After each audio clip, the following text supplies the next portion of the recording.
Allora, innanzitutto io farei un grandissimo applauso a questi ragazzi, perché sono stati veramente bravi e sono il nostro futuro e la nostra speranza soprattutto.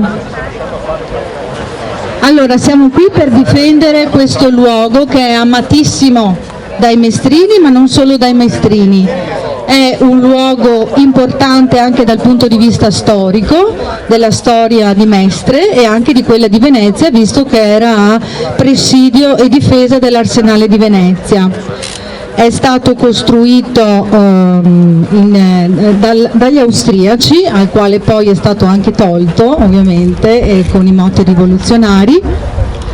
Ha un interesse storico-archeologico molto importante ed è questo il motivo principale perché noi raccogliamo le firme oggi. Qui c'è un gazebo e potete venire a firmare in cartaceo. C'è già stata la lancio della petizione change.org, però facciamo anche la petizione cartacea, quindi siete invitati a confermare la vostra firma e eventualmente dopo la consegneremo al Consiglio Superiore dei Beni Culturali, a cui abbiamo anche intenzione di fare ricorso perché il vincolo archeologico, il vincolo di bene culturale non è stato rispettato da questa delibera del Consiglio Comunale di Venezia. Quindi oggi siamo qui per testimoniare innanzitutto l'amore della città di Mestre, ma anche dei veneziani, per il Forte Marghera, che è un luogo di socialità spontanea e non è un luogo di eventi mercificati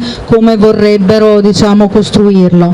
È un luogo di uno spazio pubblico che noi vogliamo difendere innanzitutto dagli interventi invasivi e non rispettosi dell'ambiente, anche perché hanno anche tagliato degli alberi, oltre ad aver fatto una ricostruzione del ponte che è assolutamente inadeguata. E per questo lascerei la parola ad Andrea Grigoletto, che è l'autore delle osservazioni che sono state fatte appunto al Consiglio Comunale. Andrea. Buongiorno a tutti, benvenuti, ringrazio Monica di avermi dato la parola. Allora, questo è un luogo importantissimo per Mestre.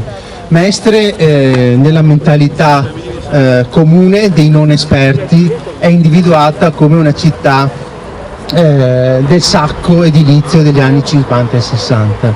Invece ha una sua storia legata alla storia di Venezia, ma anche una storia autonoma importantissima.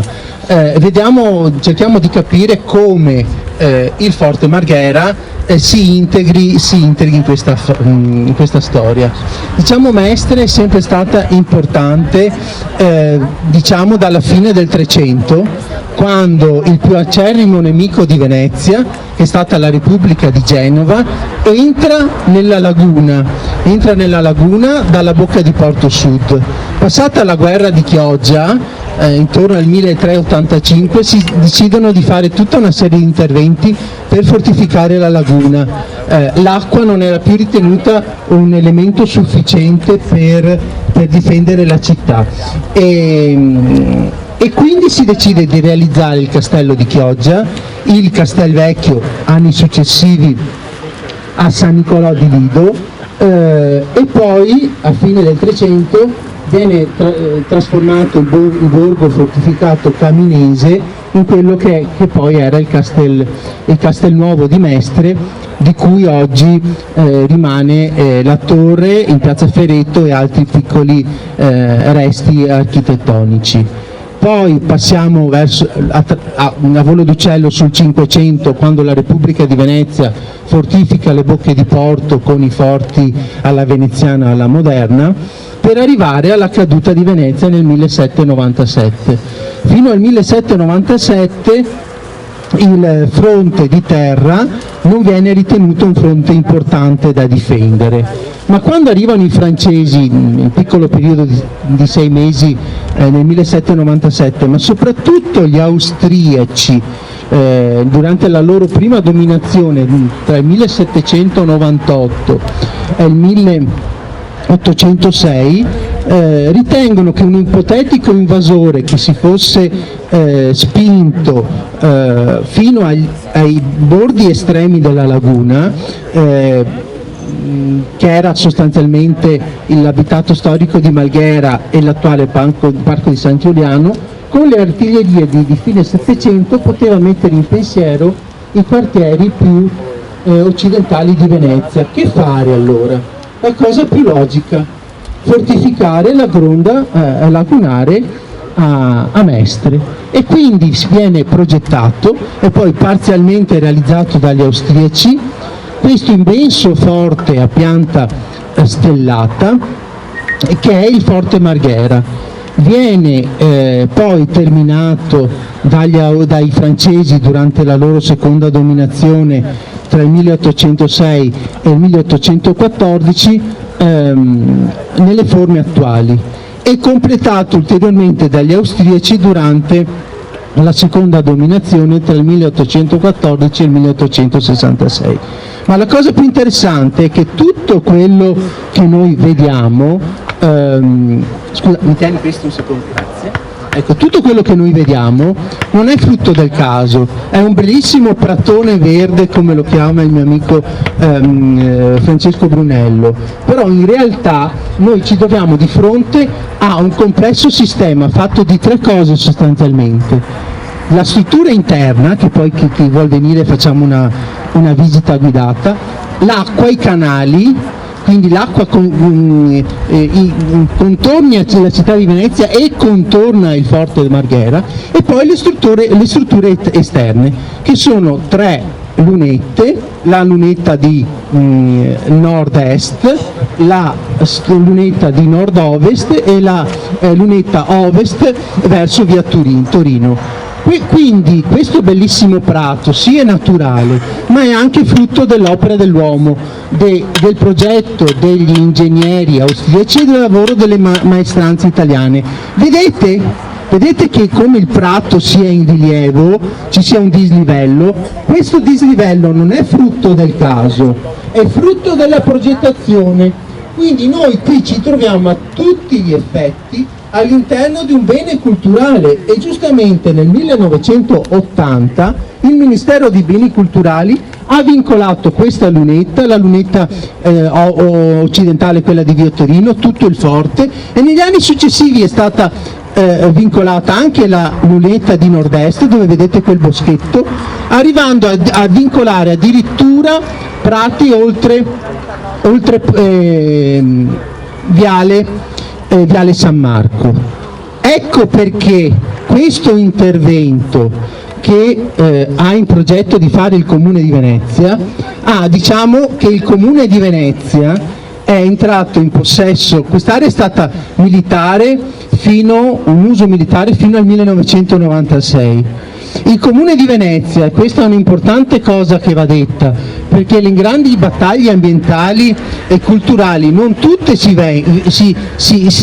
perdono. Cioè, gli ambientalisti sono anche quelli che vincono le battaglie e tutelano il proprio territorio, quindi dobbiamo anche essere orgogliosi delle battaglie che combattiamo, perché un gruppo di associazioni che si è occupato dell'altro sistema militare costruito dagli italiani a corredo di Forte Marghera negli anni 80 e nell'800, e poi prima della prima guerra mondiale il campo trincerato di Mestre, che è un sistema fortificato che estendeva l'area di difesa più verso la pianura padana. Ecco, le associazioni che facevano capo al campo trincerato, che si sono occupate del suo recupero, hanno battuto il Comune di Venezia, hanno fatto pressione perché il campo trincerato e Forte Marghera venisse acquisito quando i militari l'hanno messo all'asta nel 2003, e nel 2003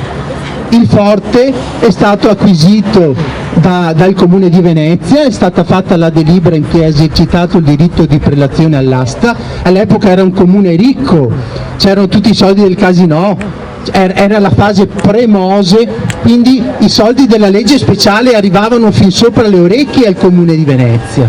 quindi siamo riusciti a farglieli comprare. Perché dico siamo riusciti a farglieli comprare? Perché in quel grande movimento di popolo fatto di tante persone c'ero anch'io, e io ho anche l'onore di dire nel 1997, quando sono nati i militari, di essere stato il primo direttore di Forte Marghera. Quindi non è vero che Brugnaro, i progettisti di Insula e i progettisti dell'ufficio viabilità siamo i massimi esperti. Col cavolo, ci sono persone che hanno studiato e che hanno vissuto e hanno conosciuto i territori prima di voi e hanno diritto di avere voce in capitolo. È inaccettabile quello che dice l'assessore Boraso: ah, ma noi miglioriamo i territori. Come migliorate i territori? E qui veniamo al progetto.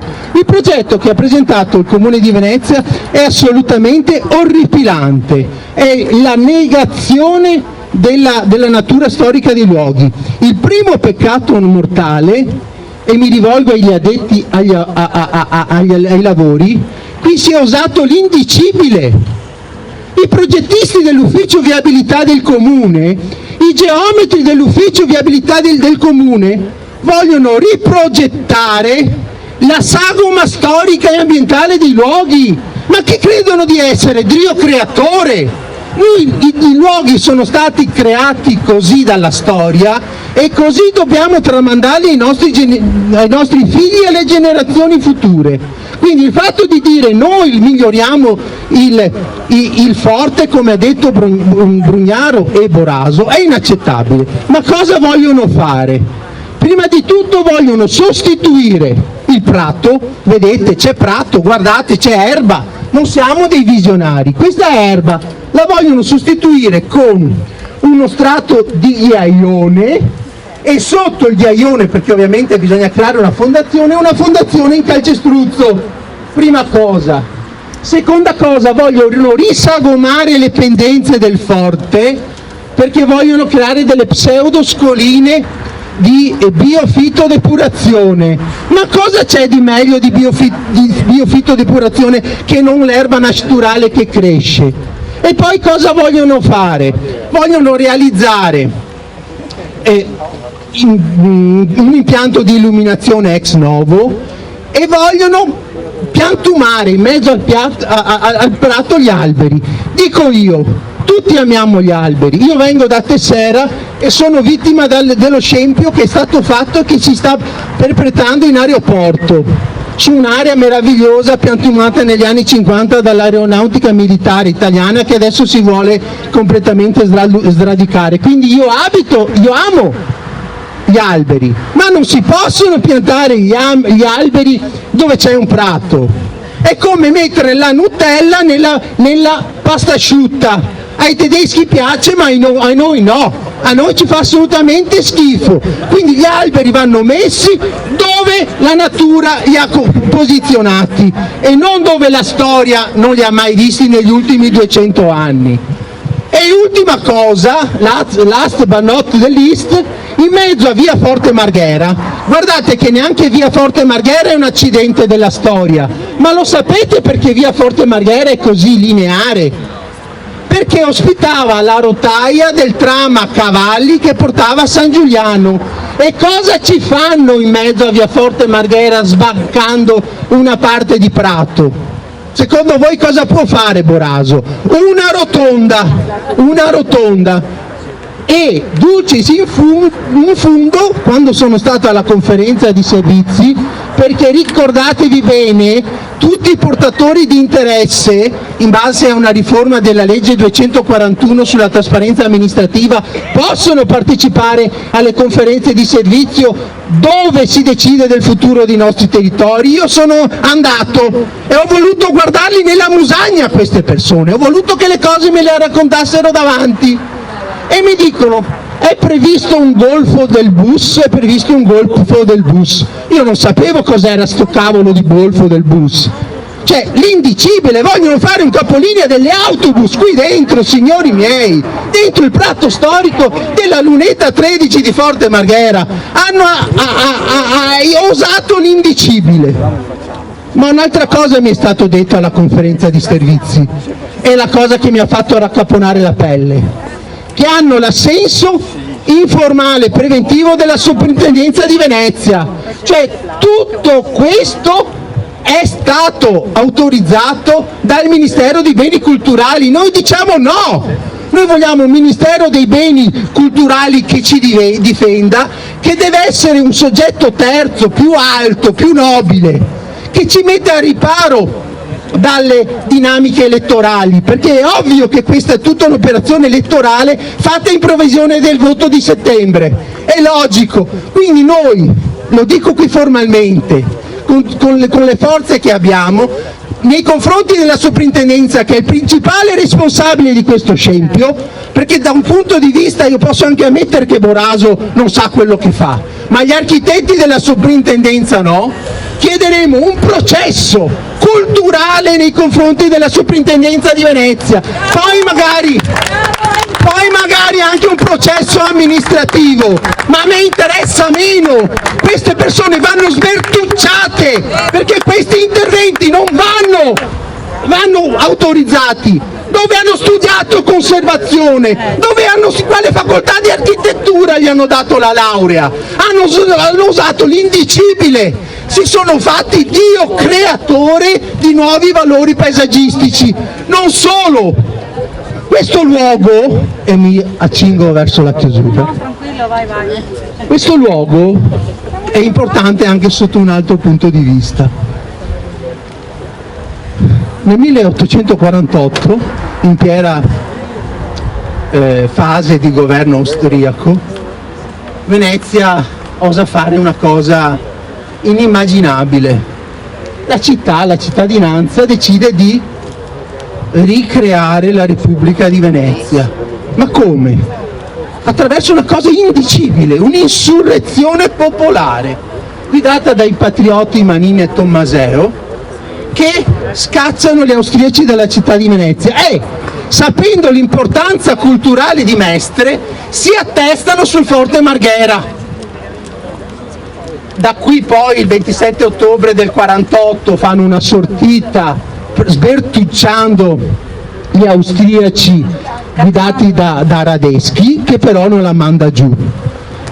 Siamo a maggio del 49, Radetzky se ne va verso il fresco, non sopportava l'afa della laguna e lascia il lavoro sporco al ferocissimo generale Ainau, che con una manovra a tenaglia lungo via Forte Marghera e via Torino, l'attuale Marghera, stringe d'assedio per un mese il forte. È un massacro, i bastioni non sono neanche riconoscibili dalle quantità di bombe che sono piovute sul Forte Marghera, e non sono morti sono solo veneziani, sono venuti da tutta Italia, dal sud, da Napoli, dalla Sicilia a difendere il forte. Ciò nonostante il forte cade, però questi sono i luoghi della battaglia. E allora perché non fare una verifica dell'interesse archeologico? L'architetto Dotz, poi le diamo la parola, finisco il mio intervento per dare una logica, mi dice che attualmente si trovano cimeli, è addirittura stata bypassata la procedura del codice degli appalti che prevede la verifica dell'interesse archeologico. Tutto qui parla di storia, tutto qui parla del nostro passato, ma anche del futuro dei ragazzi che vediamo qui, perché da qui in maniera lungimirante si potrebbe creare una bellissima asta verde che raggiunge Piazza Barche verso il suo bellissimo tratto di laguna che è il Canal Salso. Realizzando un parcheggio intermodale qui si bloccano, si spengono le speranze delle nuove generazioni.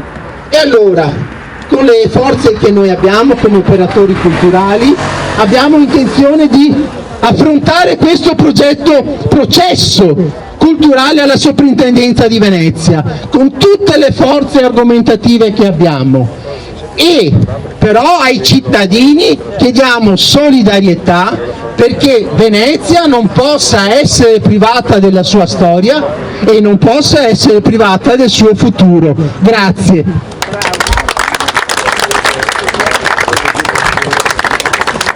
Ringrazio tantissimo Andrea e darei la parola per una piccola specificazione all'architetto che è stato citato. Sì, buongiorno a tutti.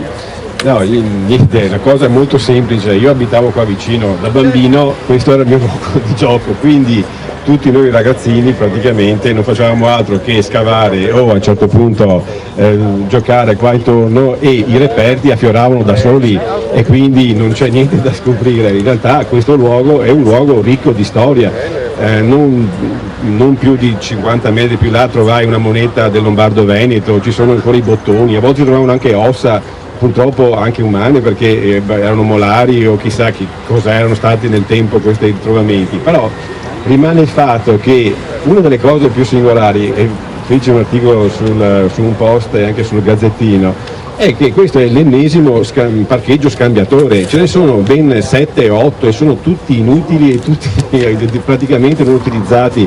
E a parte la contraddizione in termini di un luogo come questo, che comunque ha una sua affinità ambientale, è che queste 2.000-4.000 macchine che vengono qua a parcheggiare alla fine non fanno altro che continuare a inquinare il terreno sottostante, uno degli ultimi residui di terreno forse non inquinato di Mestre, perché sapete benissimo la situazione com'è. Comunque questa iniziativa di questo parcheggio è, oltre che essere stupida e inutile, va in tutti i modi combattuta e sicuramente saranno gratitudine da parte anche di chi verrà dopo di noi. Grazie. Chiamerei Sebastiano Bergamaschi di Fridays for Future. Ciao a tutti e a tutte, cercherò di essere breve e conciso anche perché penso che la questione sia stata ripetuta più e più volte purtroppo. Il filo rosso che vediamo collegare tutti i vari progetti di speculazione e devastazione che continuiamo a vedere proposti sul nostro territorio sono collegati dalla stessa identica cosa, il discorso alla base continua a essere lo stesso. Le specifiche di ogni zona, di ogni territorio ci mostrano come sarebbe fondamentale non solo a livello ambientale, non solo per salvare il futuro, non solo a livello effettivamente di uno sviluppo sostenibile della città, ma anche a livello storico e a livello di cultura, quanto sia fondamentale salvare queste tipo di situazioni, questi posti e questi piccoli angoli di respiro all'interno della nostra città già da troppo tempo devastata. Ma il discorso che vorrei fare io oggi è proprio sottolineare quel filo rosso legato al profitto e al guadagno di pochi a danno della salute e della vita di tutti e tutte, che continua a minare la vita in questa città, da Mestre a Venezia a Marghera a tutto quello che è il territorio che è qua circostante. Sappiamo che le opere che stanno proponendo non si fermano sicuramente a danneggiare le nostre vite, ma vanno ben oltre, sia quando si parla di un progetto come quello dell'inceneritore di Fusina, che danneggerà tutto il territorio circostante, non solo il comune di Venezia, e anche quando parliamo però di qualsiasi opera che vada a aumentare le quantità di sostanze inquinanti nell'aria, perché sappiamo perfettamente che quel tipo di danneggiamento, quel tipo di situazione che il nostro modello produttivo, il modello produttivo capitalista che continuiamo a portare avanti in questo pianeta, è un qualcosa che sta mettendo a rischio tutti, e non si vede solo nelle cose macroscopiche, ma si vede anche in queste piccole scelte scellerate all'interno delle singole città, e per questo è fondamentale. Noi come Fridays for Future ci attiviamo a livello globale con tantissime realtà locali in tutto il mondo per combattere il cambiamento climatico, ma poi ci teniamo a essere presenti a livello locale quando si parla di andare a bloccare, a contestare questo tipo di opere, perché pensare che dopo l'acqua alta, la seconda acqua alta più alta mai registrata nella storia della nostra città, dopo che un tornado ha travolto la riviera del Brenta pochi anni fa, dopo che una tempesta ha abbattuto milioni di alberi solo 2 anni fa, dopo che le grandi navi in laguna hanno rischiato non uno ma ben 2 incidenti mettendo a pericolo la nostra città, dopo una pandemia globale, dopo che Porto Marghera, nonostante sembrasse qualcosa di fuori pericolo, di cui quantomeno si era smesso di parlare, continua a creare danni ed abbiamo visto tutti l'esplosione dell'impianto chimico solo poche settimane fa. Dopo tutto questo c'è ancora chi pensa che sia importante più che salvaguardare questi pezzi di territorio, il verde, la salute, sia ancora più importante mettere davanti i propri interessi, mettere davanti il guadagno economico, mettere davanti tutte quelle pratiche politiche e economiche che invece vanno a danneggiare l'ambiente, la vita e la salute. E per questo diciamo che non ci stiamo assolutamente. Prima si parlava del futuro di noi giovani, il futuro di noi giovani c'è stato restituito in maniera assolutamente indegna, ci è stato dato in mano un catorcio che in qualche modo dovremmo riuscire a salvare, e siamo qua per questo oggi, a partire dalle piccole cose, a partire dal basso, ed è per questo che è fondamentale farlo, perché o oggi ci mettiamo effettivamente nell'ordine delle idee che questo tipo di cose non possono essere minimamente accettate, oppure sappiamo perfettamente che da qua a meno di 10 anni il nostro futuro sarà condannato, non solo a livello locale, non solo a livello regionale e nazionale, ma a livello globale. C'è già chi sta soffrendo per le conseguenze del cambiamento climatico, noi ne abbiamo avuto un assaggio in questo periodo, a giugno c'è stata la terza acqua alta più alta mai registrata nel mese di giugno, e sarà sempre peggio se continuiamo così. C'è chi deve rendersene conto, le amministrazioni che hanno il potere di effettivamente cambiare le cose devono rendersene conto, e per far sì che effettivamente se ne rendano conto siamo qua e saremo qua. Ma una volta, come stiamo vedendo in questo momento, che le amministrazioni, chi dovrebbe fare il bene dei cittadini e delle cittadine, non si pone effettivamente il problema di farlo, non si pone il problema di tutelare il futuro e tutelare la vita, allora diciamo chiaramente che come saremo nelle strade per bloccare fisicamente con i nostri corpi il progetto dell'inceneritore, bloccare i camion che vorranno andare a ingrandire quel progetto devastante a Fusina, saremo in tutte le situazioni in cui sarà necessario far sì che questo tipo di politica non vengano più portate avanti. Grazie Sebastiano. Allora adesso io avrei l'intervento di Anna Forte Zorzetto delle associazioni amici del Parco di San Giuliano, di cui Forte Marghera fa parte, dopodiché c'è Flavio Cogo di Ambiente Venezia, e se qualcuno vuole intervenire chiedo di venirsi a prenotare da me, che raccogliamo gli interventi delle associazioni presenti o di chi, o anche cittadini, chiunque insomma voglia fare un intervento. Grazie Anna. Grazie Monica, grazie a tutti. Allora, io sono qua, Andrea Grigoletto l'ha già anticipato, Monica pure, perché il Forte Marghera è uno degli ambiti di sviluppo del progetto del piano guida del Parco di San Giuliano, quindi a tutti gli effetti il Parco di San Giuliano, che va da Passo Campalto, passando attraverso la Punta al Forte e poi ai Pili, creava una zona di depurazione, bonifica dei terreni per quel che riguarda la Punta di San Giuliano, e un riappropriarsi del territorio in chiave culturale. Il Forte Marghera ha questa destinazione nel progetto di Mambro, una destinazione culturale e museale. Perché siamo contrari, fortemente contrari al parco? Grigoletto l'ha già spiegato bene, dal punto di vista normativo non sta in piedi, ma soprattutto creerà una situazione veramente difficile se portato a termine per quello che è lo sviluppo di uno dei progetti, degli ambiti di sviluppo del parco, che è appunto la passeggiata che da Piazza Barche conduce fino alla Punta di San Giuliano, attraverso un percorso risanato lungo tutto via Forte Marghera e il canale di San Giuliano.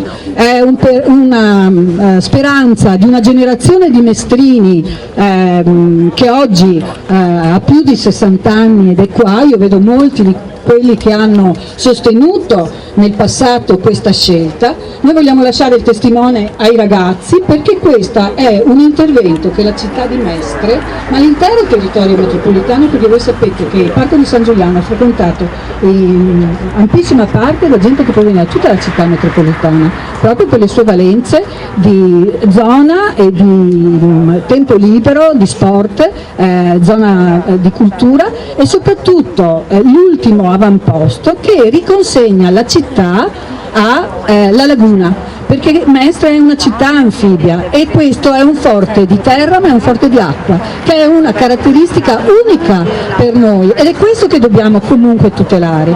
Al forte ci si arriva in altro modo, non ci si arriva con la macchina qua, ci si mette 20 minuti a piedi dai parcheggi che esistono già in centro città. I ragazzi sono molto più intelligenti e molto più bravi di noi e capiscono perfettamente queste cose. Bisogna incentivare il bike sharing e comunque bisogna chiedere in sede di concessione alle aziende che vogliono operare in un posto del genere di garantire il servizio navetta, che porti su e giù durante la notte, perché noi sappiamo che è un luogo frequentato essenzialmente di notte, di sera, insomma, dai ragazzi, da una popolazione molto giovane allo stato attuale, ma che comunque da ciò che vedo si sta allargando anche a un target diverso. Il parcheggetto interno serve benissimo le necessità dei disabili, di chi ha ridotta mobilità, e il servizio ovviamente alle attività del Forte. Quindi noi siamo fortemente contrari al parcheggio. Il parcheggio qui non ha senso alcuno, non ha proprio senso, si può lavorare in un altro modo, in un modo molto più intelligente che guardi al futuro, nel rispetto di quello che è un territorio, l'ultimo pezzetto di territorio che possiamo salvare in questa città. Poi aderisco convintamente al processo culturale che lancia qui oggi Andrea Grigoletto. La sovrintendente è assolutamente incompatibile con la città di Venezia e con la laguna. Gli interventi sui quali sono stati dati pareri favorevoli, dal gasometro all'ospedale a mare, alle oasi degli Alberoni, a San Giuliano, basta pensare alla laguna, al waterfront di San Giuliano, mortificato e umiliato dal progetto Brugnaro. Quindi noi siamo convintamente a sostegno. È arrivato il momento di segnalare a Franceschini che deve andare via, bisogna farla andare via, chiedere il suo trasferimento per incompatibilità. Grazie Anna. Flavio Cogo dell'Associazione Ambiente Venezia. Salve a tutti, non sarò molto a tediarvi perché è già stato detto molto prima degli altri interventi che mi hanno preceduta. Notiamo solo una cosa, che questo sindaco con questo progetto e tanti altri che sta facendo di distruzione di territorio si sta riappropriando di zone liberate come il Forte Marghera dall'opinione pubblica, dal movimento dei cittadini, ma soprattutto vuole togliere la vivibilità. Quello che sta facendo a Venezia, a Mestre e tra poco anche a Marghera è quello di togliere, spossessare gli spazi pubblici ma anche la vita quotidiana ai cittadini. Vuole chiuderci tutti in casa, vuole fare in maniera che ogni posto venga monetizzato, soprattutto se di interesse storico-culturale come il Forte Marghera, che può portare molti soldi ai suoi amici che lo gestiranno tra poco sicuramente. Vengono cacciate via le associazioni e i comitati, c'è stato un vero e proprio assalto svolto in questi anni contro i comitati e le associazioni dei cittadini, aumentando in maniera discriminatoria e eccessiva gli affitti dei luoghi pubblici che tuttora sono destinati ai cittadini, ma soprattutto facendo un albo delle associazioni con criteri assurdi e arzigogolati burocratici che ha fatto togliere la maggioranza delle associazioni e comitati cittadini dall'albo delle associazioni comunali. Quindi qui non è solo giustamente un discorso di ambiente, salvaguardia della nostra storia, del nostro passato ma anche del presente, perché qua c'è un unicum fatto dal Forte di Sant'Andrea e dal Parco di San Giuliano, che è una zona molto appetibile per il turismo. Ricordiamo, questo sindaco vuole aumentare, l'ha detto in campagna elettorale 2015, il turismo a Venezia e c'è riuscito al punto che sta stravolgendo perfino Mestre. Quindi lui parla contro il mordi e fuggi, questo sindaco con questo parcheggio scambiatore e molti altri di cui ha voglia, vuole costruire, vuole aumentare il carico del turismo a Venezia, non solo, ma rendere appunto la vita invivibile. Qui aumenterà il traffico in maniera esponenziale, quindi non sarà solo un parcheggio scambiatore, verrà allargato ovviamente l'usufrutto al Forte di Marghera. Quindi verranno le torme dei turisti mordi e fuggi, verranno esautorata la cittadinanza dell'utilizzo del forte, perché il vero scopo è questo, non solo portare turisti a Venezia in più, ma rovinare la vita a tutti, rendere impossibile le passeggiate, le giri in bicicletta, girare con i propri bambini, con i propri nipoti, girare col cane per una passeggiata rilassante in una delle poche zone che si sono salvate di Mestre. Quindi solo un appello, dobbiamo mantenere alta la guardia, continuare a occuparci non solo di questa zona, ma come insegna anche l'ex Umberto I e altre zone di Mestre, la rinata mobilitazione popolare ha portato all'attenzione della cittadinanza queste zone abbandonate, non solo, ma ha indicato come responsabile dello scempio proprio l'attuale sindaco Brugnaro e la sua giunta col suo tirapiedi Boraso, che non saprà niente, sarà un ignorante, concordo con Grigoletto, però lui per quanto riguarda gli affari e la distruzione del territorio è un vero esperto. Quindi continuiamo la mobilitazione e soprattutto diamo una mano a chiunque si opponga a Brugnaro alle prossime elezioni, perché peggio di lui sinceramente non ce n'è. Aiutiamo tutti, squanciamoci tutti a sconfiggere non solo questi progetti assurdi, ma a mandare a casa a Mogliano il nostro caro sindaco. Bravo Flavio, grazie. E a proposito di Mestre, io vorrei fare una riflessione sulla città di Mestre, perché Forte Marghera, il Canal Salso, l'antica posta, Piazza Barche, Piazza Ferretto, l'area dell'ex Umberto I fanno parte di un unicum storico che noi dobbiamo difendere con le unghie e con i denti, anche perché quando i cittadini si riconoscono in un'identità storica, il territorio non è un foglio bianco che è a disposizione degli appetiti e della speculazione, perché loro lo riconoscono come tale. Il corridoio verde di cui parlava Andrea, che potrebbe partire da Forte Marghera o dall'altra parte che faccia tutto il Canal Salso, potrebbe farci vivere una città in maniera molto più sociale, di socialità, anche perché le persone potrebbero camminare, venire in bicicletta. Invece i parcheggi sono la concezione del centro commerciale, dove qualcuno privatamente usa la macchina e va ad acquistare una merce. Venezia è la merce, perché questo parcheggio scambiatore sarebbe il parcheggio che porterebbe non le persone a Forte Marghera, ma è pensato per fare venire i turisti dalla terraferma fino a Venezia, e quindi ha un significato diverso. Riallacciandomi alla storia del forte che voleva appunto difendere Venezia dalle aggressioni da terra, io penso che Forte Marghera dovrebbe essere un presidio di socialità che difende proprio la speculazione turistica e la speculazione anche ambientale in tutto il nostro territorio, ed è per questo che volevo dare la parola a Sergio Barizza, che è uno storico molto importante della nostra città e che appunto ci può dare il senso di questo valore e di questo unicum storico di Mestre. Io ho la colpa di aver scritto un grosso libro di 600 pagine che si intitola Storia di Mestre. E mi viene da ridere perché mi sento quasi in colpa di averlo fatto, perché c'è tantissima gente che continua a dire: ma come faccio a sapere qualcosa della storia del Mestre? Ma comprare il libro, fare amico. Scusa, no, come possiamo?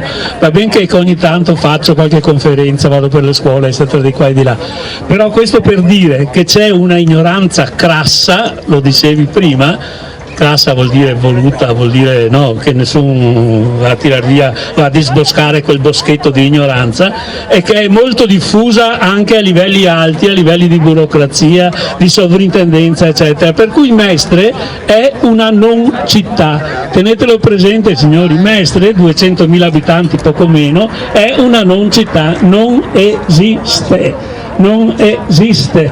Guardate, se avete mai notato, guardate quando andate via in macchina i cartelli stradali. Se io vengo da Trieste e arrivo allo svincolo dove a destra si va a Milano e si prende a sinistra si va a Trieste, dritto non è scritto Mestre, non lo trovi scritto Mestre da nessuna parte. Una volta che ho invitato un mio amico che abitava a Portogruaro, se la trovava a Dolo, perché ha detto: sono a Dolo, e perché sei a Dolo? E fa: no, io non ho visto nessun cartello Mestre, perché poi i cartelli dopo sono quelli piccoli bianchi, no, che indicano vai giù. Ecco, per dire un esempio qualsiasi, la stazione quando uno arriva da Milano, da tutto il mondo, arriva alla stazione e trova scritto Venezia è in piccolo Mestre. No, dovrebbe essere scritto Mestre. Questa località ha una storia, è vero, ha secoli di storia alle spalle. Il fatto che sia posizionata in linea d'aria a 3 km da Venezia non significa assolutamente niente, perché qua c'è stata della gente che ha vissuto, che ha lavorato, che ha amato, che è morta, che ha fatto dei figli, che sono andati in giro per queste strade, che sono andati in giro per questi canali con le barche, e questa gente ha creato una comunità. Questa comunità, ed ecco dico le due cose che mi interessano, come dire, si è molto rinforzata ed è molto cresciuta nell'Ottocento per un motivo molto semplice, perché prima Mestre era semplicemente, come possiamo dire, un pied a terre di Venezia in terraferma, dove arrivavano le barche, andavano su e giù per portare e mangiare. Quando invece nell'Ottocento, praticamente, soprattutto dopo l'unità d'Italia nel 1866, le comunità hanno cominciato a vivere, Mestre si è creata una propria struttura. Ci sono state aziende di importanza nazionale che sono nate a Mestre, che hanno vissuto proprio la città di Mestre come suo luogo di espansione. Adesso dico per dire i primi, visti che sono stati scritti altri libri, i Zampironi, a cui tutti pensiamo per via di quella roba che manda via le zanzare, che fa fumo. Zampironi aveva lo stabilimento a Mestre, la Paolini e Villani aveva lo stabilimento vicino alla stazione e dopo a Marghera, e la Paolina Villani era una grossissima ditta di spezie. Pensate che aveva per tutta l'Italia la privativa del tè Lipton, per cui il tè Lipton, che ancora adesso c'è in giro, veniva da qua, e si potrebbe andare avanti ancora. Cosa è capitato dopo? È capitato, ma questa è una storia che vi invito a leggere, ma non la dico qua, che nel 1926, per fare la città grande, perché stava nascendo Porto Marghera con le industrie, è stato fatto un unico comune, e da quella volta Mestre, che prima era un piccolo centro, è diventato un piccolo centro anche se era grande, perché è sempre in funzione di Venezia. Un'osservazione voglio fare su quello che ha detto Grigoletto sul fatto della strada.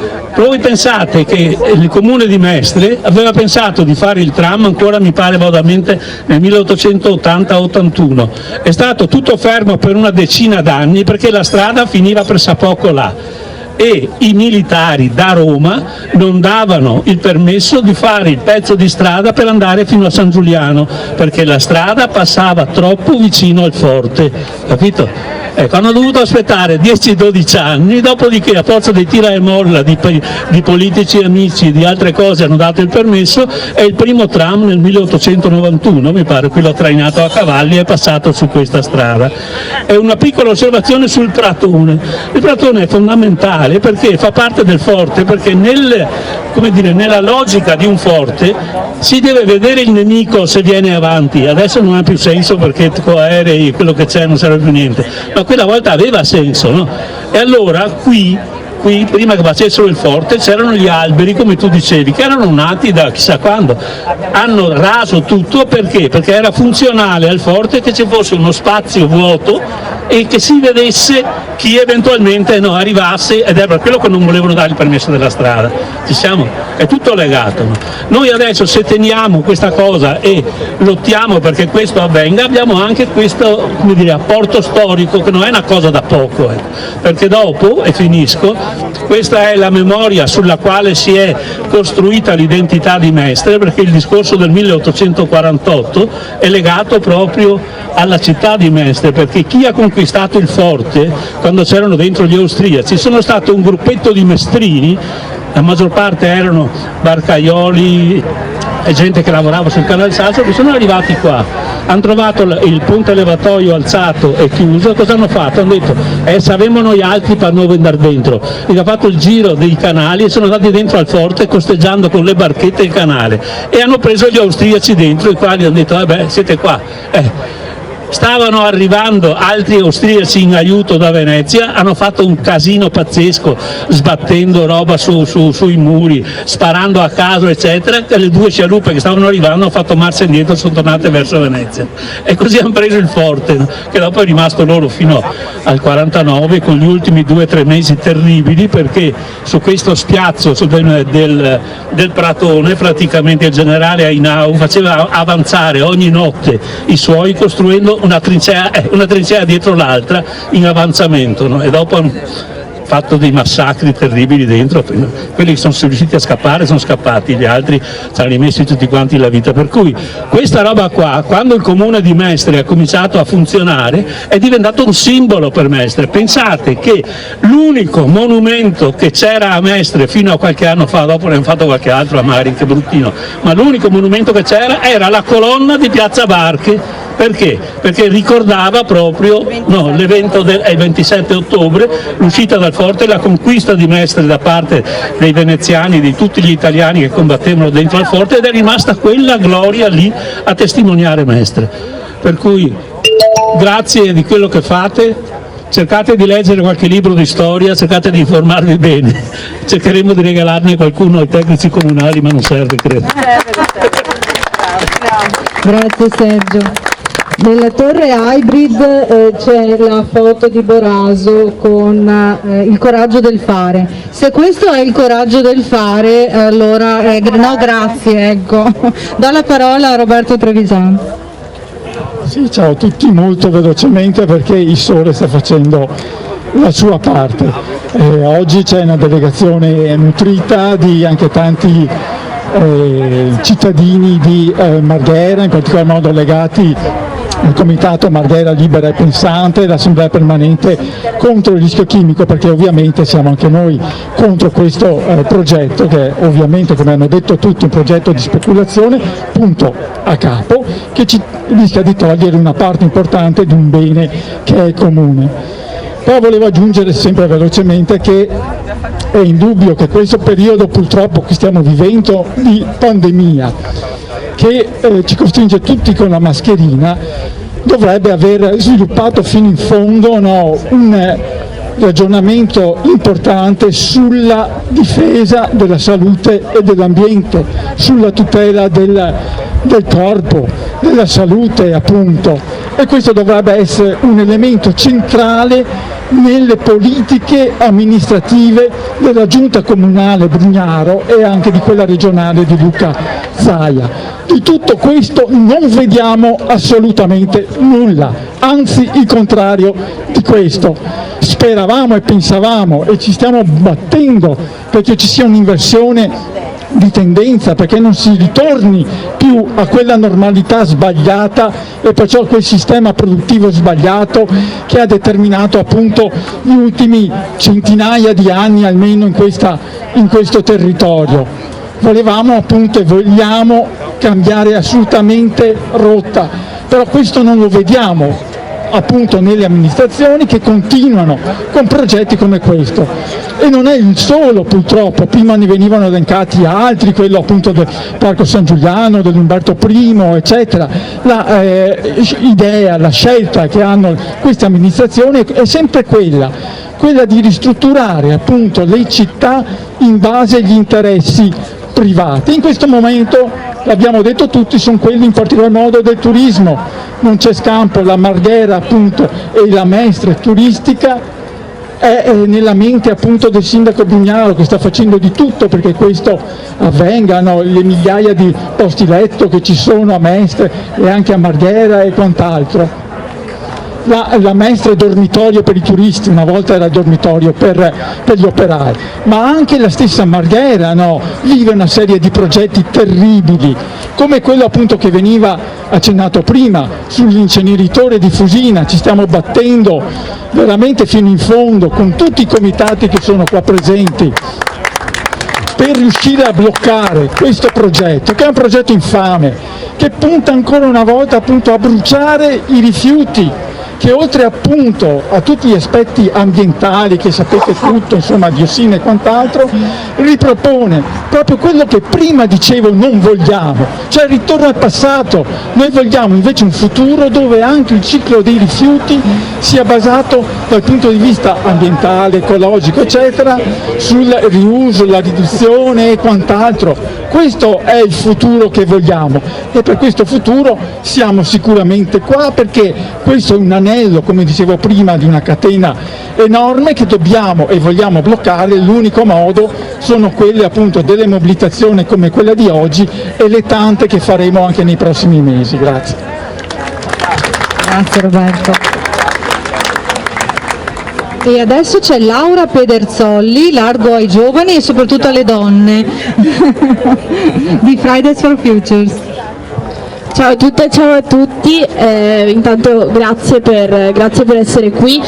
Credo che nell'intervento che ha fatto Sebastiano prima di me abbia spiegato perfettamente il perché siamo qui oggi e perché è necessario in questo momento mobilitarsi contro la volontà di cementificare l'ennesima area di questo territorio, l'ennesima area della nostra città.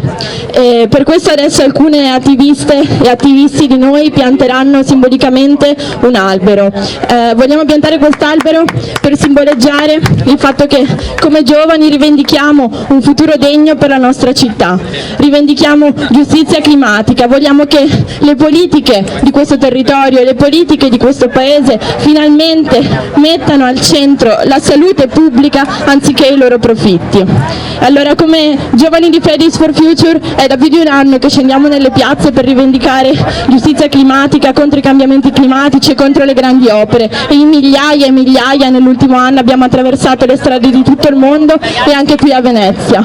Qui a Venezia e nella terraferma, un territorio che comunque, come veniva detto prima, è un territorio simbolo dei cambiamenti climatici. Abbiamo le grandi navi che continuano a distruggere l'ecosistema lagunare, abbiamo le istituzioni che continuano a voler portare avanti una grande opera come il Mose, abbiamo visto l'incendio che c'è stato nello stabilimento chimico di Porto Marghera, una zona che da anni necessita di cambiamenti e di finanziamenti per le bonifiche e che questi finanziamenti non sono ancora arrivati. Possiamo vedere come ora ci sia la volontà di costruire l'ennesima grande opera su questo territorio, grande opera che si tratta proprio dell'inceneritore di Fusina, che va ad inquinare ancora una volta la qualità dell'aria e la salute di tutte e tutti noi. Viviamo in un territorio in cui i soldi vengono spesi anziché per implementare le aree verdi di questa città, per costruire alberghi, bed and breakfast e ostelli, e questo non è più possibile. Allora in questo momento siamo qui per mobilitarci contro la cementificazione di questa area, però crediamo che tutte queste lotte valgano la pena di essere combattute. Dobbiamo farlo tutte e tutti assieme dal basso, bloccandole se necessario, perché questo non lo possiamo accettare. Dobbiamo mobilitarci. Gli scienziati affermano che ci restano meno di 10 anni per invertire la rotta, e allora se vogliamo davvero invertire questa rotta dobbiamo farlo subito, dal basso e tutti e tutte assieme. Grazie. Bravissima Laura. E adesso abbiamo una cittadina che abita qui vicino, Maria Teresa Morini. Buongiorno, voglio dire solo poche cose tornando. Scusate, vi invito a fare un po' di silenzio e a sentire cosa vuole questa signora, diciamo. Sì, certo, ecco, di fare un po' di attenzione. Scusate, voglio riportare un po' l'attenzione alle cose di oggi, dopo tanta storia che è stata enunciata. Innanzitutto dentro il forte, se qualcuno vorrà entrare, vedrà che delle modifiche importanti sono già state fatte, e non sono delle modifiche adeguate alla storia del luogo.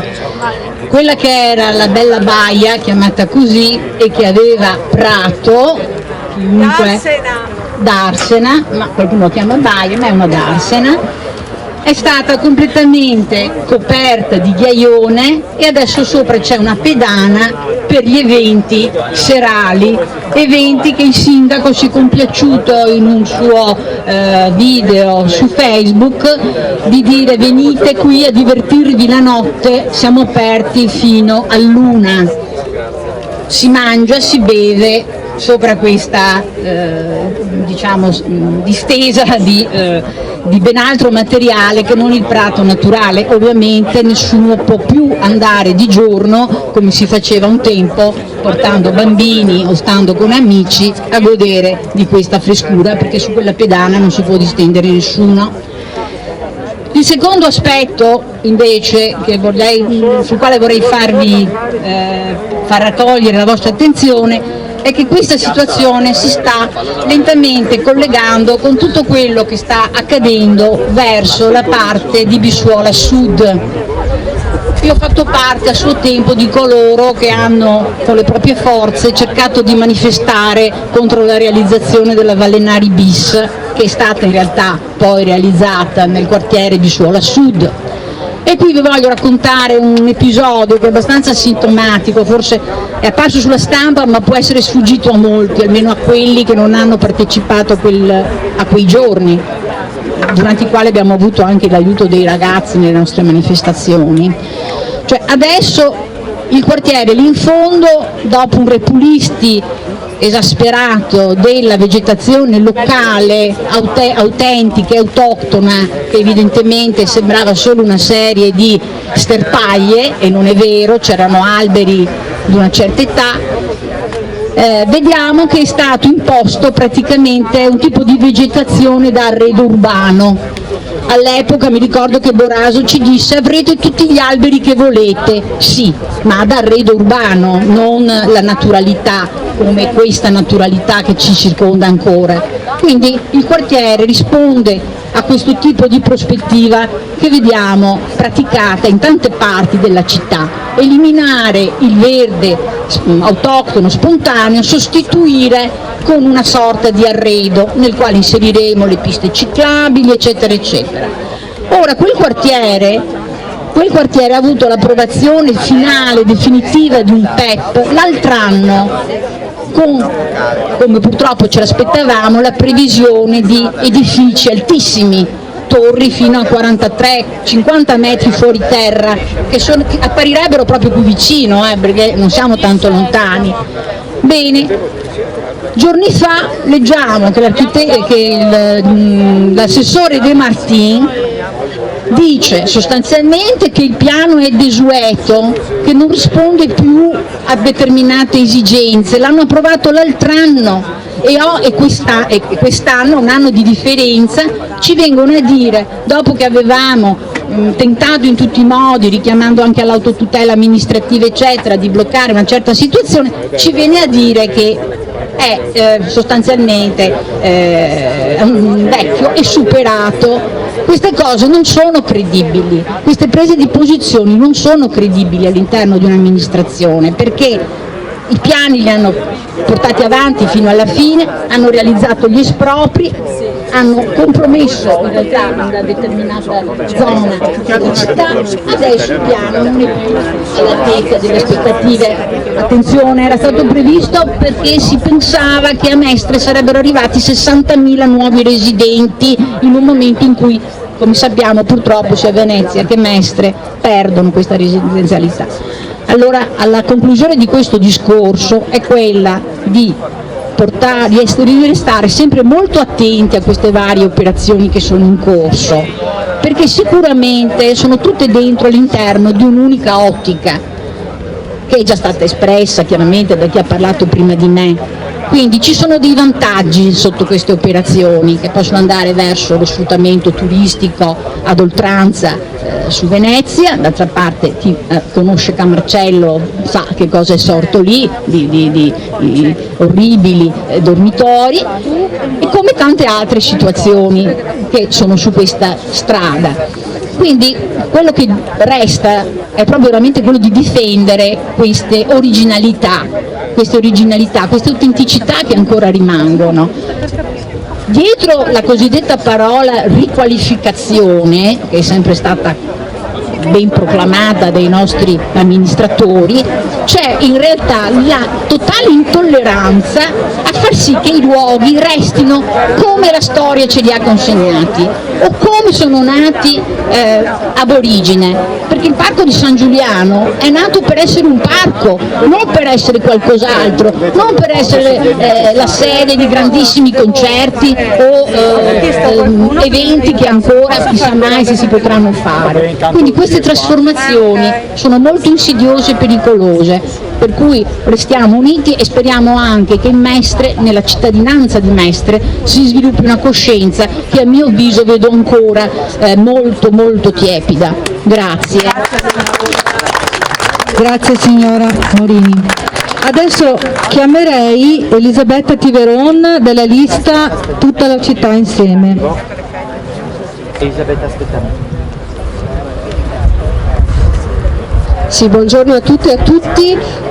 Due parole molto velocemente. Allora, io parlo sia a nome della lista, come candidata della lista Tutta la città insieme, e anche come residente, perché io abito esattamente oltre questi alberi qui davanti.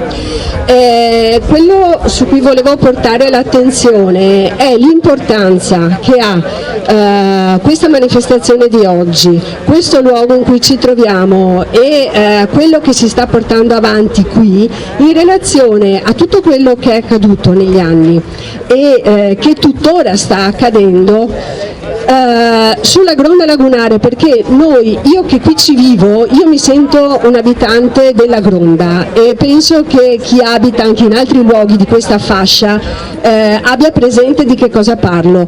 Vuol dire avere la consapevolezza, perché è la nostra quotidianità, di vivere in quel luogo che è la fascia che tiene insieme, che unisce, quella cerniera che unisce la terraferma e la città insulare, ed è una fascia che costeggia tutto il territorio comunale, a partire dai confini e anche oltre i confini con Mira, e che sale fino al comune di Quarto d'Altino, che nei decenni in passato, e parliamo di tutto il secolo che è appena trascorso, è stata considerata una sorta di terra di nessuno, su cui è stato fatto il peggio del peggio, che è stata utilizzata per i servizi più pesanti, quindi dal porto, dall'area industriale, il porto, l'aeroporto, le discariche, perché non dimentichiamo che quest'area a partire da quella di Parco San Giuliano è stata utilizzata per decenni come discarica, che i quartieri in cui viviamo sono stati, diciamo, le fondazioni sono state coibentate anche utilizzando scarti industriali, quindi è una realtà che conosciamo molto bene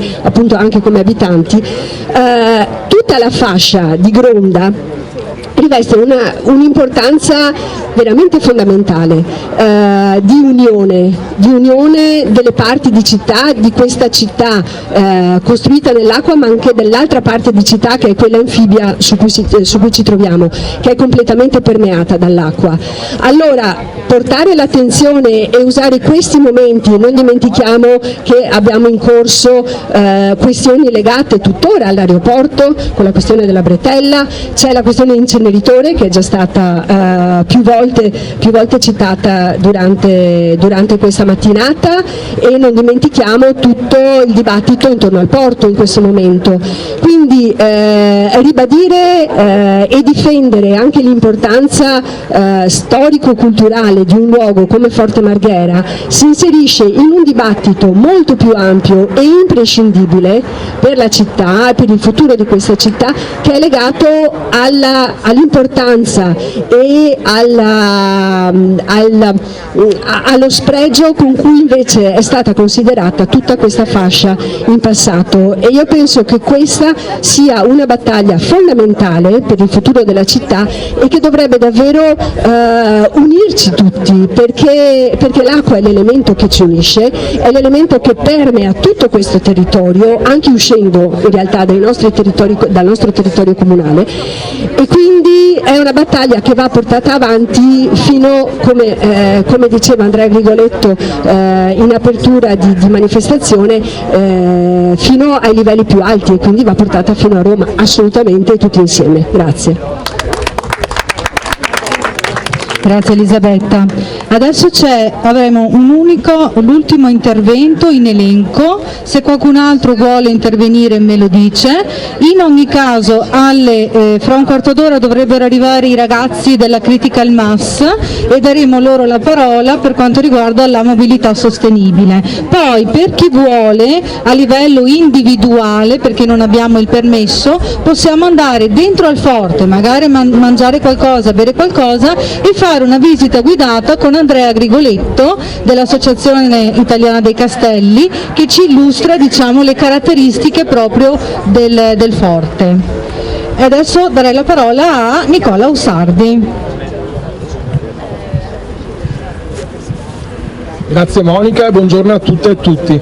Niente, come già ripetuto cercherò di essere abbastanza breve, perché comunque il mood di oggi è che la mobilitazione fa bene. la mobilitazione fa bene, al di là della rappresentanza, al di là dei singoli gruppi, al di là delle bandiere con cui oggi qualcuno è venuto qui, ma comunque è la partecipazione del cittadino che è fondamentale. L'abbiamo ribadito anche 2 giorni fa a Santa Marta, sempre per lo stesso argomento, sempre per lo stesso trade union che lega Porto Marghera con il parcheggio di Santa Marta. Comunque questa nuova linea costruttrice del Comune di Venezia che punta tutto sui parcheggi. La mobilitazione serve proprio a non distogliere l'attenzione, tenerla alta anche da tutto quello che il Comune vorrebbe distogliere dagli elettori, soprattutto in questo momento dove pubblicizza elemosine alle associazioni, pubblicizza nuove piste ciclabili con tanto di assessorati, insomma occupa le pagine dei giornali per fare in modo che contemporaneamente la gente si accorga dei benefici di quelle sovvenzioni che spesso vengono da fondi europei, per cui non sono neanche donazioni del Comune, sono cose che sarebbero già di ordinaria amministrazione, manutenzioni che dovrebbe fare qualsiasi giunta normale e non in campagna elettorale a pochi mesi dalla campagna elettorale.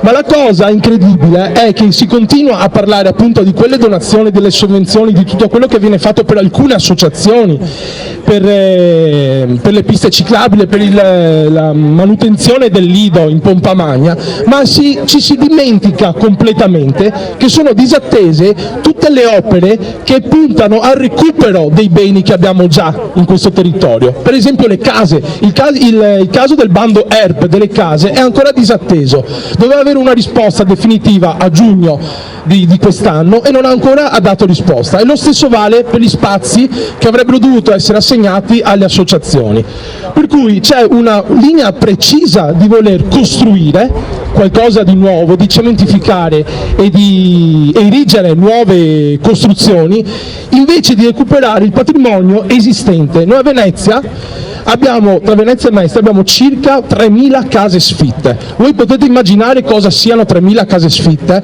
per quanto riguarda il recupero della residenzialità e per tutto quello che potrebbe tornare utile ai cittadini, ma nessuno dà risposta da questo punto di vista. Ecco, la mobilitazione serve a tenere alta l'attenzione e a dire anche che il fumo negli occhi che ci stanno sparando continuamente per mistificare la realtà e dare un segnale pulito di quello che sta facendo questa giunta è assolutamente falso e noi assolutamente non ci staremo. Infatti questa mobilitazione, come tante che avverranno anche per l'inceneritore, per tutte le questioni ambientali che sono già state citate, su cui non mi dilungo ulteriormente, servono in questi 3 mesi importanti, al di là di tutto quello da cui proveniamo e al di là di quello che siamo singolarmente o come gruppi, a dire che questa giunta non deve avere più futuro in questa città, perché altrimenti non ne veniamo fuori. Noi dobbiamo cominciare a recuperare i beni esistenti, soprattutto gli spazi per le associazioni che non hanno casa, beni abbandonati a Mestre e a Venezia come lo sono le case, che nonostante abbiano avuto un bando che comunque soddisferebbe il 10% delle domande che sono state fatte,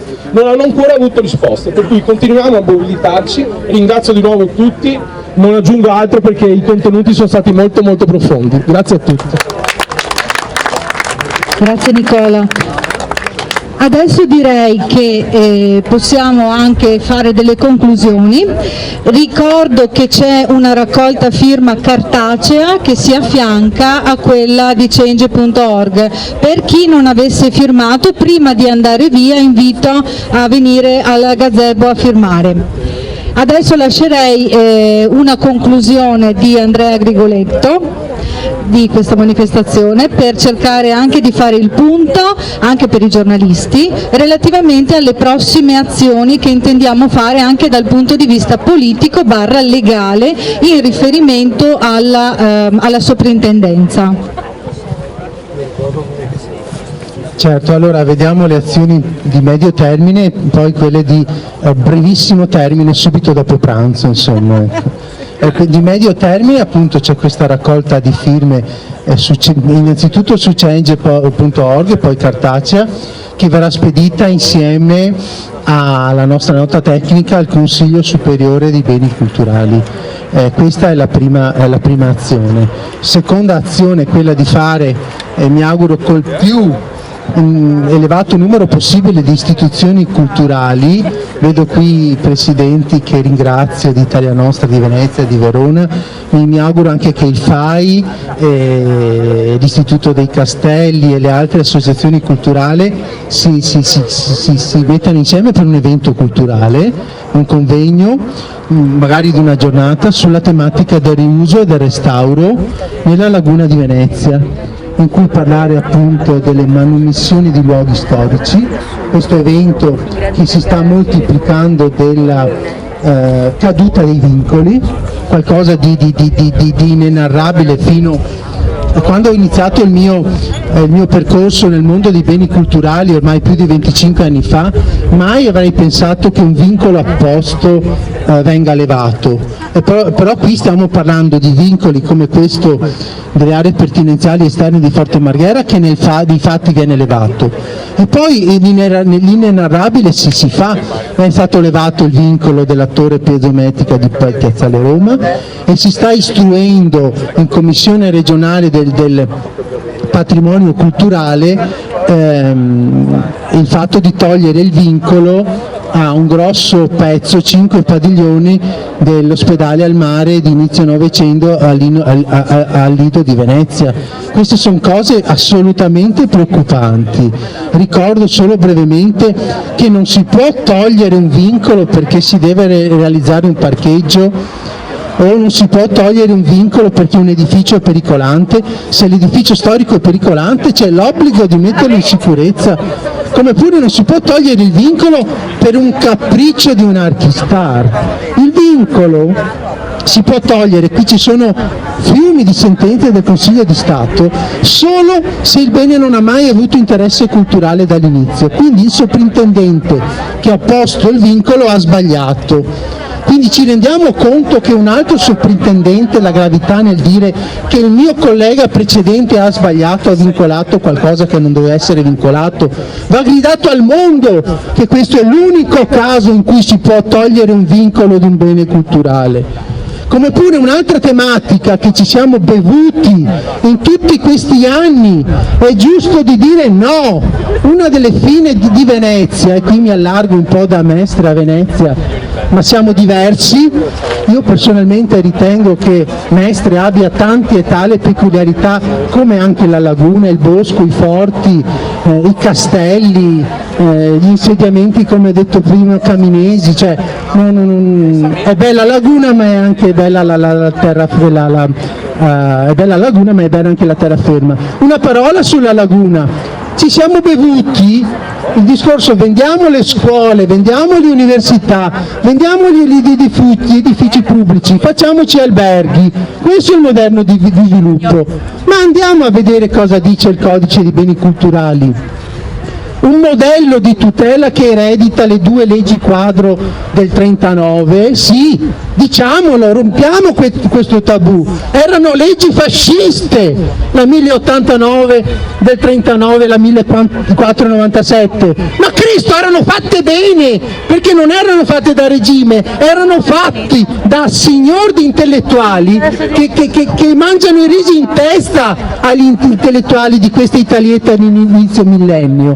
Allora il Codice dei Beni Culturali eredi di queste 2 leggi del 39 cosa dice? Che se tu vendi un bene pubblico non lo vendi per far cassa, lo vendi per trovare nel privato le risorse che il pubblico non ha per conservarli. Però se lo vendi devi mantenere la destinazione pubblica dei luoghi. E ci hanno detto i soprintendenti precedenti che fare un hotel, vendere una suite a 10.000 euro a notte, comunque è un uso pubblico, perché il bene è aperto al pubblico, se tu paghi e il palazzo lo puoi vedere. Dobbiamo aprire un dibattito culturale anche sul concetto di fruizione pubblica degli edifici storici venduti dagli enti, dal comune, dallo Stato, dalla provincia e dalla regione. Ecco, quindi un grosso dibattito culturale che ci faccia non bere tutto questo che ci viene propinato da questi pseudo intellettuali. E la terza cosa, chiederemo ai parlamentari che ci daranno retta, di fare delle interrogazioni su questo comportamento della soprintendenza. E ricordatevi che un'interrogazione parlamentare segna il curriculum di dipendenti pubblici per tutta la loro carriera professionale. Se qualcuno crede di fare dei piaceri a questo piccolo comune di Venezia, piccolo non per estensione ma per le politiche che fa, in realtà rischia poi di vedere questo operato ritorcersi contro, e se credeva di far carriera per aiutare il sindaco Brugnaro si dovrà ricredere. Ecco quindi la petizione, il dibattito culturale, le interrogazioni parlamentari, questo a medio termine.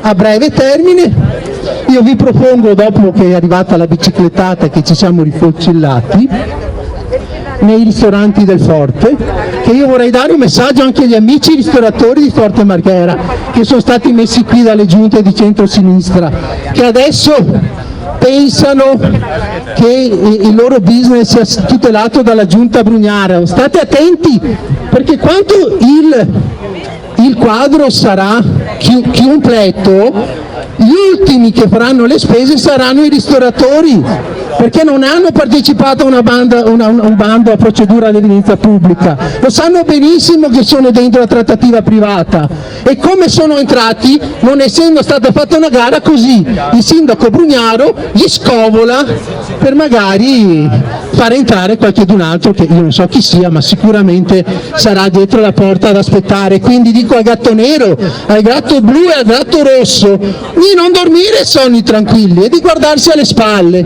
Detto questo, dopo esserci rifocillati dentro i ristoranti di Forte Marghera, nel primissimo pomeriggio, all'1:30 alle 2, faremo una visita guidata storica alla bellezza di questa fortificazione, agli errori che vedremo all'interno, e poi, sciolti tutti, chi vuole vi segnalo dentro la polveriera austriaca e dentro la polveriera francese due bellissime mostre su Francesco Morosini. E chiudo qui proprio parlando in terraferma di Francesco Morosini, capitano da mar, condottiero e doge, che resistette a Candia, a Creta, fino al 1669 ed ebbe il coraggio di dire di no e di arretrare e di abbandonare l'isola, ma per poi rilanciare, e durante la prima guerra di Morea alla fine del 600 riconquistare la Grecia continentale e il Peloponneso. Volevo dire questo. Usiamo queste tattiche militari, adesso arretriamo, non sprechiamo energie inutilmente e teniamoci pronti a sferrare la nostra zampata decisiva a settembre, quando ci saranno le elezioni amministrative, che saranno quelle che possono definitivamente mandare a casa questa amministrazione, sempre pensando a Francesco Morosini, che, detto, scusate il francesismo, aveva due coglioni così, per resistere prima a Candia e poi per tentare l'impossibile, quello di conquistare addirittura Atene, e ce la fece, distruggendo il Partenone purtroppo, ma è un effetto collaterale della storia. Ecco, questi condottieri storici della Repubblica, se io mi penso che il futuro nostro è nelle mani di Renato Boraso, penso francamente che il confronto veramente è qualcosa di indicibile e che i nostri condottieri si rigireranno nella tomba a vedere come la città di Venezia è amministrata oggi. Grazie. Grazie Andrea. Ecco, io chiuderei qui la manifestazione pubblica, dopodiché chi vuole può continuare a firmare e eventualmente venire dentro al Forte a titolo individuale però. Grazie a tutti per la partecipazione, e non finisce qui naturalmente per i giornalisti, perché la nostra battaglia continua.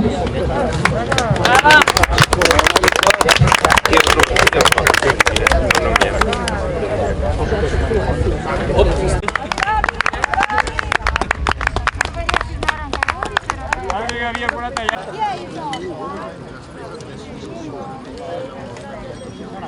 Chi è che vuole togliere